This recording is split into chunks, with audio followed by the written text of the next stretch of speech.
बिताई है। ऐसे ही थोड़ी इतने साल हो गए हैं, ऐसे ही थोड़ी इतनी उपलब्धियां प्राप्त की हैं। बहुत समझदारी है, बहुत सियाणे हैं। तो फिर चाहे परमात्मा का विषय हो या कभी किसी और का पहलू समझना हो, इंसान अपने पहलू से ही इतना भरा है कि किसी और के पहलू को समझने की जगह ही नहीं बचती। अपना आंसर पहले ही तैयार है। कोई कहता है कि मैं गया वहां, मेरे साथ ऐसा हुआ, सामने से ही बता देता है, हाँ मैं भी गया था, ऐसा हुआ होगा, ये हुआ होगा, वो हुआ होगा। मेरा अनुभव, मुझे पहले ही सब पता है। इसलिए ही तो आजकल देख रहे हैं, लोग कह रहे हैं कि बात नहीं हो पाती, कोई सुनता ही नहीं है। सुनेगा कैसे? सब कुछ तो पहले ही पता है, सब कुछ तो पहले ही पता है। वहीं परमात्मा का भी जब विषय आता है, बात आती है, जिक्र आता है, पहले ही पता है। जिसको पता है उसको पहले ही पता है सारे ग्रंथ, और जिसको पता है नहीं है, जो मानता है नहीं है, उसको भी सारे कारण पता है, सारे आर्ग्यूमेंट्स पता हैं कि क्यों नहीं है। खाली होकर, आंख खोलकर तो कोई देखना ही नहीं चाह रहा।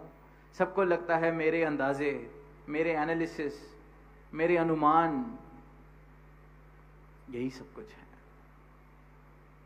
पर परमात्मा जो है किसी अंदाजे का विषय नहीं है, किसी एनालिसिस का विषय नहीं है। परमात्मा अनुभव का विषय है।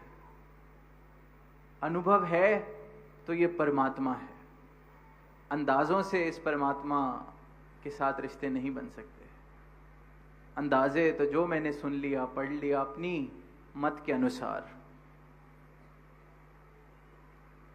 तो जीवन में यही देखते हैं अक्सर कि अपना आंसर पहले ही तैयार है, सामने जो बात है वो समझे नहीं। बच्चा तो फिर पेपर में जो पूछा गया है उसी को जरूरत से ज्यादा लिख रहा है। पर एक अवस्था ऐसी भी होती है कि पूछा था ही नहीं, पर मैंने जवाब दे दिया। सवाल कुछ और था, जवाब मैंने कुछ और दे दिया। सुना भी नहीं और पेपर के बाद बोलता भी है कि क्वेश्चन तो यही आया था,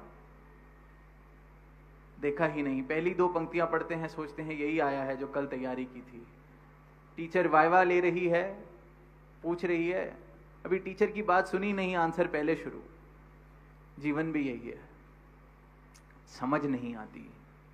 बीत पूरा जीवन जाता है, जहां से बात शुरू हुई कि कल की ही बात थी, कल की ही बात थी। इतने वर्ष बीत गए, पर जितने ना समझ कल थे उससे ज्यादा ना समझ निकले हैं इतने साल बाद। क्योंकि समझने वाली बात इंसान